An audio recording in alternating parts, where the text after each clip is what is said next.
नमस्कार, बघूयात आजचा पहिला प्रकार। आता हा पदार्थ तयार करण्यासाठी 1 कप इथे आपल्याला रेशनचे तांदूळ घ्यायचे आहे। आता पाव कप यामध्ये आपल्याला उडदाची डाळ घालून घ्यायची आहे, पाव कप चण्याची डाळ घालायची आहे आणि पाव कप साल असलेली हिरव्या मुगाची डाळ घालून घ्यायची आहे आणि पाव कप मसूरची डाळ यात घालायची आहे। तुमच्याकडे जर असे मेजरिंग कप्स नसतील तर तुम्ही एका वाटीने हे सर्व डाळीचे प्रमाण मोजून घेऊ शकता। आता यामध्ये पाणी घालायचं, 2-3 वेळेस डाळ स्वच्छ धुवून घ्यायची। डाळ धुवून घेतल्यानंतर यामध्ये आपल्याला भांडं भरून पाणी घालायचे, यावरती झाकण ठेवायचे आणि रात्रभर हे डाळ आणि तांदूळ आपल्याला भिजण्यासाठी ठेवायचे आहे। कारण हा पदार्थ सकाळी बनवायचा आहे तर ही पूर्वतयारी आपल्याला करून घ्यायची आहे। रात्रभर इथे मी डाळ तांदूळ चांगले भिजवून घेतलेले आहे। आता हे डाळ तांदूळ एका चाळणीवरती काढून घेऊयात आणि यातील जे पाणी आहे तर ते पूर्णपणे आपल्याला सेपरेट करून घ्यायचे अशा पद्धतीने। आता मिक्सरच्या भांड्यामध्ये हे सर्व डाळ तांदूळ आपल्याला घालून घ्यायचे आहे। इथे मोठं भांडं मी वापरलेलं आहे मिक्सरचं, त्यामुळे हे सर्व डाळ तांदूळ घालून घेतले। हवं तर तुम्ही 2 किंवा 3 बॅचेसमध्ये सुद्धा डाळ तांदूळ बारीक करून घेऊ शकता। 6 ते 7 हिरव्या मिरच्या घातल्या, 6 ते 7 लसूणच्या पाकळ्या घालून घेतल्या, 10 ते 12 कढीपत्त्याची पानं घातली, पाव चमचा जिरं घालायचं आहे आणि कोथिंबीर घालून घ्यायची आहे 1 वाटी। आता थोडंसं पाणी घालून आपल्याला हे डाळ तांदूळ वाटून घ्यायचे आहे। इथे मी हे डाळ तांदूळ वाटून घेतलेले आहे। जसं आपल्या डोस्यांचं बॅटर असतं तशाच पद्धतीच्या थिकनेसचं हे बॅटर आपल्याला तयार करून घ्यायचे। आता हे तयार करून घेतलेलं बॅटर आपल्याला एका बाउलमध्ये काढून घ्यायचं आहे। तुम्ही पुन्हा या बॅटरची थिकनेस बघून घ्या, अशा पद्धतीची आपल्याला ठेवायची आहे। आता यामध्ये पाव चमचा हळदी पावडर घालायची आहे, पाव चमचा हिंग घालायचा आहे। हिंगाचा फ्लेवर यामध्ये खूप छान लागतो आणि चवीप्रमाणे मीठ घालून घ्यायचे आणि पुन्हा हे सर्व जिन्नस आपल्याला मिक्स करून घ्यायचे। आता इथे आपलं हे बॅटर तयार झालेलं आहे। इथे आपण या बॅटरपासून डोसे तयार करणार आहोत। आता डोसा तयार करण्यासाठी तवा इथे मी गरम करून घेतलेला आहे। तव्याला तेल लावून आपल्याला ग्रीस करून घ्यायचे। आता तव्यावरती 2.5 पळी आपल्याला हे बॅटर घालून घ्यायचं आहे डोस्याचं। इथे मला मोठ्या साईजचा डोसा बनवायचा आहे, त्यामुळे मी थोडंसं जास्त बॅटर यावरती घातलं। आता डोसा आपल्याला हलक्या हाताने छान असा पसरवून घ्यायचा आहे। हा डोसा आपल्याला एकाच साईडने क्रिस्पी आणि कुरकुरीत होईपर्यंत भाजून घ्यायचा आहे। डोसा हलका भाजत आला की वरची बाजू याची कोरडी होते, याला तेल लावून घ्यायचे आणि हा डोसा मस्त क्रिस्पी आणि कुरकुरीत होईपर्यंत आपण आता एका साईडने भाजून घेऊया। इथे मी हा डोसा एका साईडने छान क्रिस्पी कुरकुरीत होईपर्यंत भाजून घेतला। आता याला फोल्ड करून घेऊया। तयार झाला इथे आपला हा मिक्स डाळीचा डोसा। चवीला अगदी भन्नाट लागतो आणि सगळ्यात महत्त्वाचं भरपूर सारे प्रोटीन्स आणि पौष्टिकयुक्त तयार होतो। लहान काय मोठे सुद्धा फार आवडीने खातील इतका चविष्ट लागतो। अशा पद्धतीने एकदा ट्राय करून बघा। प्रकार क्रमांक 2। आता इथे मी एक भांडं गॅसवरती गरम करायला ठेवलंय। यामध्ये 2 वाटी आपल्याला पाणी घालायचे। ज्या वाटीने पाणी घेतलं त्याच वाटीने आपल्याला गूळ यामध्ये घालायचंय। आता गूळ आपल्याला छान या पाण्यामध्ये विरघळून घ्यायचंय। गुळाचा पाक तयार करायचा नाहीये, फक्त आपल्याला हा गूळ छान पाण्यामध्ये विरघळून घ्यायचंय। हे बघा, गूळ छान पाण्यामध्ये विरघळलेला आहे। आता गॅस बंद करून घेऊयात। आता एका पॅनमध्ये पोहे खाण्याचे 5 चमचे आपल्याला साजूक तूप घालायचे।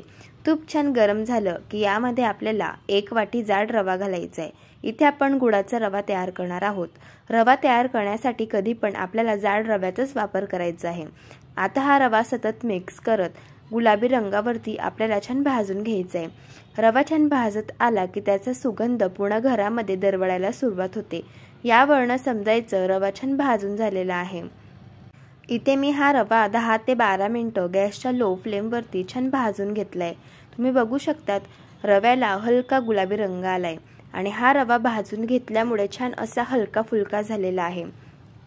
आता यामध्ये आपण 2 चमचे मनुके घालूयात। मनुके आपल्याला 2 ते 3 सेकंद छान या रव्यामध्ये परतून घ्यायचे आहे। असे हे मनुके रव्यासोबत परतून घेतल्यामुळे मनुके छान टम्म फुगतात। आता यामध्ये आपल्याला काजू आणि बदामाचे काप घालायचे। काजू आणि बदामाचे काप सुद्धा आपल्याला 1 ते 2 सेकंद या रव्यामध्ये परतून घ्यायचे।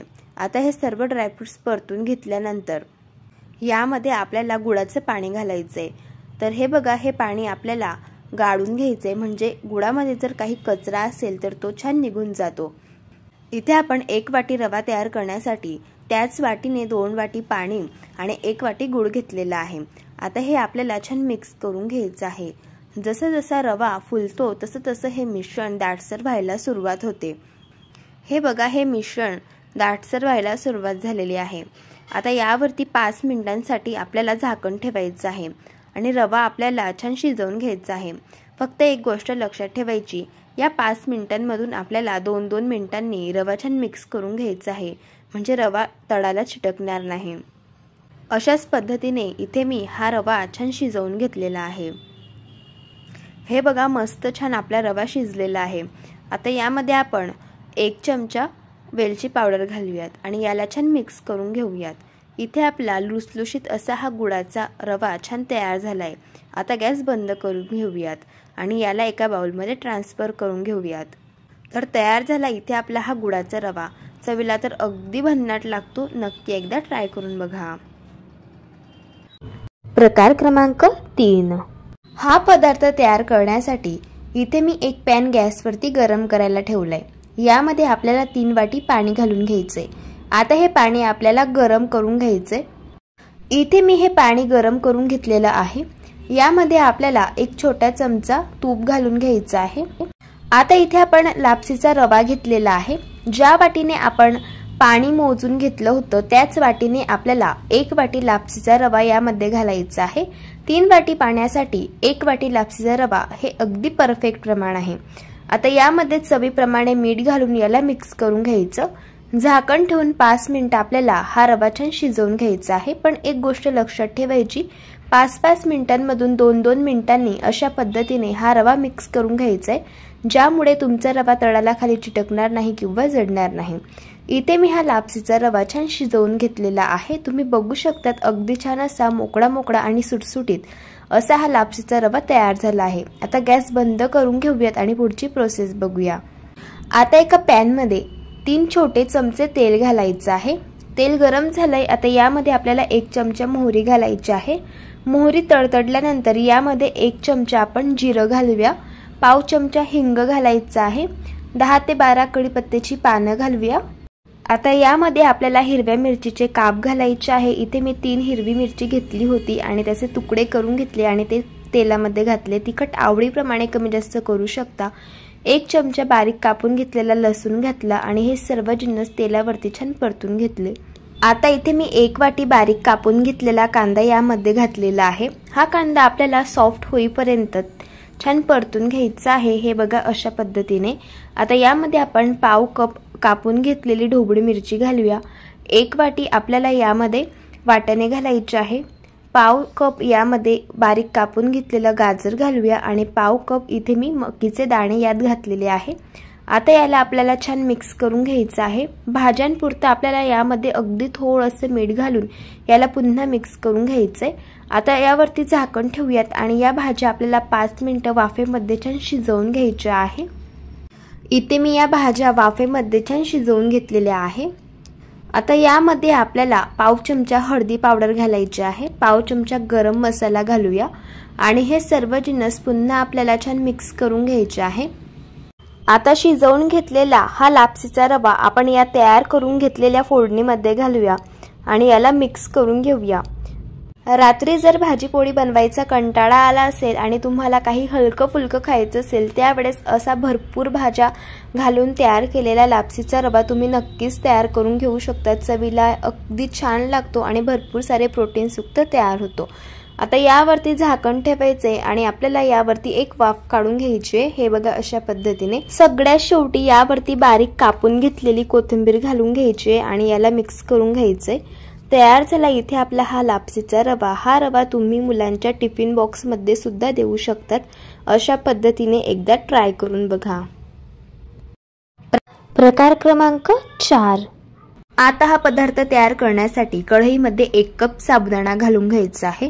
आता हा साबुदाणा गॅसच्या अगदी मंद आचेवरती 3 ते 4 मिनिटं आपल्याला रंग चेंज होऊ न देता भाजून घ्यायचा आहे। जसा जसा साबुदाणा भाजला जाईल तशी तशी साबुदाण्याची साईज सुद्धा डबल व्हायला लागते। यावरून समजायचं साबुदाणा भाजून झाला। बघा, इथे मी साबुदाणा अजिबात रंग चेंज न होऊ देता भाजून घेतलेला आहे आणि साबुदाण्याची साईज सुद्धा डबल झालेली आहे। हा साबुदाणा पूर्णपणे आपल्याला एका प्लेटमध्ये आता थंड करून घ्यायचा आहे। आता आपण एका मिक्सरच्या भांड्यामध्ये हा साबुदाणा थंड झाल्यावरती काढून घेऊया आणि याची अशा पद्धतीची आपल्याला बारीक पावडर तयार करून घ्यायची आहे। ही तयार करून घेतलेली पावडर आपण एका परातीमध्ये काढून घेऊया। आता सेम मिक्सरच्या भांड्यामध्ये 1 कप आपल्याला कच्च्या बटाट्याचे काप घालून घ्यायचे आहे। ज्या वाटीने साबुदाणा घेतला होता त्याच वाटीने हे काप मी मोजून घेतले।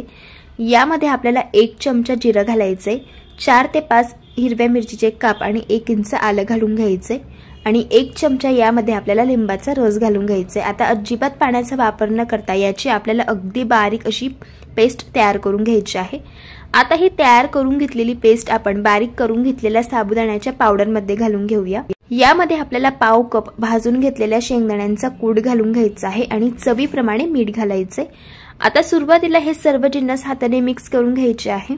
बटाटा आपण बारीक करून घेतलेला आहे, त्यामध्ये भरपूर सारं पाण्याचं मॉइश्चर आहे, त्यामध्ये सुरुवातीला याला चांगलं मिक्स करून घेतलं। आता यामध्ये लागेल तसं थोडं थोडं पाणी घालायचं आहे आणि याचा आपल्याला मऊसूत असा गोळा मळून घ्यायचा आहे। बघा, हे पीठ तयार करण्यासाठी पाव कप पाणी इथे मी हे पीठ तयार करण्यासाठी वापरले आणि मस्त असं हे बघा मऊसूत पीठ इथे आपलं तयार झालंय। आता यावरती झाकण ठेवायचे आणि 5 मिनिटं आपल्याला हे पीठ मुरण्यासाठी ठेवायचे। 5 मिनिट झालेले आहेत। आता पुन्हा याला 1 ते 2 मिनिटं आपल्याला चांगलं मळून घ्यायचं आहे। इथे आज आपण साबुदाणा न भिजवता क्रिस्पी आणि कुरकुरीत असे साबुदाण्याचे वडे बघत आहोत। तर त्यासाठी थोडंसं मिश्रण हातामध्ये घ्यायचं, याचा सुरुवातीला गोलाकार असा गोळा तयार करून घ्यायचा आणि हाताने याला टिक्कीसारखं प्रेस करून घ्यायचे। थोडंसं याला दाबून प्रेस करायचं। हे बघा, अशा पद्धतीने इथे आपला हा वडा तयार झाला। अशाच पद्धतीने मी सर्व वडे तयार करून घेतलेले आहे। आता वडे फ्राय करण्यासाठी तेल आपल्याला कडकडीत गरम करून घ्यायचं आहे आणि यामध्ये हे वडे घालून घ्यायचे आहे। गॅसची फ्लेम आपल्याला हाय ठेवायची आहे आणि गॅसच्या हाय फ्लेम वरतीच आपल्याला हे वडे क्रिस्पी आणि कुरकुरीत होईपर्यंत फ्राय करून घ्यायचे आहे। वडे हलके फ्राय झाल्यावरती असे तेलावरती तरंगायला सुरुवात होते आणि तुम्ही बघू शकता वडे मस्त असे टम्म फुगलेले आहे। हे वडे मी दोघी साइडने क्रिस्पी आणि कुरकुरीत होईपर्यंत फ्राय करून घेतले। आता आपण यांना काढून घेऊया। तुम्ही बघू शकता वड्यांना रंग खूप सुरेख आलेला आहे आणि वडे मस्त असे टम्म फुगलेले आहे। हे वडे चवीला अगदी भन्नाट लागतात, मस्त असे बाहेरून क्रिस्पी आणि कुरकुरीत तयार होता आणि आतून स्पंज आणि सॉफ्ट असे बनतात। अशा पद्धतीने तुम्ही एकदा ट्राय करून बघा। प्रकार क्रमांक 5, पदार्थ तयार करण्यासाठी 1 कप आपल्याला लापसीचा रवा घ्यायचा आहे। यामध्ये आपल्याला अर्धी वाटी ताजं दही घालून घ्यायचंय। आता याला सुरुवातीला मिक्स करून घ्यायचं, म्हणजे आपल्याला अंदाजा येतो यामध्ये आपल्याला किती पाणी घालण्याची गरज पडणार आहे। याला मिक्स करून घेतलं। आता थोडं थोडं पाणी घालायचंय आणि याचं आपल्याला बॅटर तयार करून घ्यायचंय। बघा, मी याचं बॅटर तयार करून घेतलेलं आहे आणि हे बॅटर बनवण्यासाठी इथे मी 1 कप पाणी हे वापरलंय। आता यावरती झाकण ठेवायचं आणि 20 मिनिटांसाठी याला आपल्याला भिजण्यासाठी ठेवायचंय। आता इथे 20 मिनिट झालेले आहे। यावरचं झाकण काढूयात। बघू शकता लापसीचा रवा चांगला भिजला गेलेला आहे। रव्याने पूर्ण जे पाणी होतं ते पूर्ण शोषून घेतलेलं आहे। आता एक मिक्सरचं भांडं घ्यायचं, यामध्ये आपल्याला हा रवा घालून घ्यायचा। आता यामध्ये अर्धा कप आपल्याला पाणी घालायचं आहे आणि छान याची आपल्याला बारीक पेस्ट तयार करून घ्यायची आहे। बघा, याची मी पेस्ट तयार करून घेतलेली आहे। जसं आपल्या डोस्यांचं बॅटर असतं तशाच पद्धतीचं आपल्याला याचं बॅटर ठेवायचंय। आता याला आपण एका बाउलमध्ये काढून घेऊया। तुम्ही पुन्हा याची एकदा थिकनेस बघून घ्या, अशा पद्धतीची आपल्याला ठेवायची आहे। आता सगळ्यात शेवटी यामध्ये आपल्याला चवीप्रमाणे मीठ घालून मिक्स करून घ्यायचं आहे। इथे आज आपण लापशीच्या रव्याचा मऊ लुसलुशीत जाळीदार आणि स्पंज आणि सॉफ्ट असे डोसे बघणार आहोत। डोसे छान मऊ लुसलुशीत बनावे आणि छान जाळीदार तयार होण्यासाठी यामध्ये आपल्याला अर्धा चमचा बेकिंग सोडा घालून घ्यायचे। याला मिक्स करून घ्यायचे। असा सोडा घातल्यामुळे हे बॅटर छान हलकं फुलकं होतं। डोसे तयार करण्यासाठी तवा कडकडीत गरम करून घेतला, याला तेल लावून घ्यायचंय। आता डोस्यांचं बॅटर यावरती घालायचं। इथे मी 2 पडी हे बॅटर घातलेलं आहे। थोडंसं याला पसरवून घ्यायचे। हा डोसा आपल्याला थोडासा जाडसरच बनवायचा आहे, जास्त पातळ याला करायचं नाही। बघा, डोस्याला छान जाडी पडायला सुरुवात झालेली आहे। हा डोसा एकाच साइडने आपल्याला भाजून घ्यायचा आहे। बघा, इथे मी हा डोसा भाजून घेतला। डोस्याची वरची बाजू पूर्णपणे कोवळी झालेली आहे, याचा अर्थ डोसा चांगला एका साइडने भाजून झाला। याला काढून घ्यायचं। तुम्ही बघू शकता डोस्याला छान मस्त जाडी पडलेली आहे। हे डोसे अगदी छान मऊ लुसलुशीत स्पंजी आणि सॉफ्ट तयार होतात आणि मस्त असे जाळीदार बनतात। आणि जर तुम्ही हे डोसे बनवले तर रात्रीपर्यंत असेच मऊ लुसलुशीत स्पंजी राहतात आणि चवीलाही अगदी भन्नाट असे लागतात। 2 डोस्यांऐवजी तुम्ही 5 डोसे कधी खाणार हे देखील तुम्हाला समजणार नाही, इतके चविष्ट हे तयार होतात। हे डोसे खोबऱ्याच्या चटणीसोबत, शेंगदाण्याच्या चटणीसोबत, बटाट्याच्या भाजीसोबत चवीला अप्रतिम लागतात। तुम्ही अशा पद्धतीने एकदा ट्राय करून बघा। जर तुम्हाला आजच्या या सर्व रेसिपीज आवडल्या असेल तर रेसिपीला लाईक करा, चॅनलला सबस्क्राईब करा आणि शेजारील बेल आयकॉन प्रेस करायला विसरू नका। व्हिडिओ जास्तीत जास्त शेअर करा। तर चला भेटू एका मस्त अशा चमचमीत रेसिपी सोबत। तोपर्यंत धन्यवाद।